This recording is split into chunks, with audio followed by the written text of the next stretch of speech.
As part of the global fight against pollution and climate change, the IMO is working to reduce the impact of the shipping industry on the quality of the air that we breathe. For some time, ships have been required to burn fuels with a sulfur content of 0.1% while operating in emission control areas, ECAs.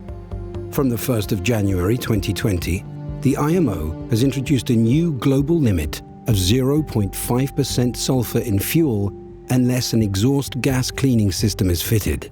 This video outlines what the lower limit means and how to be compliant.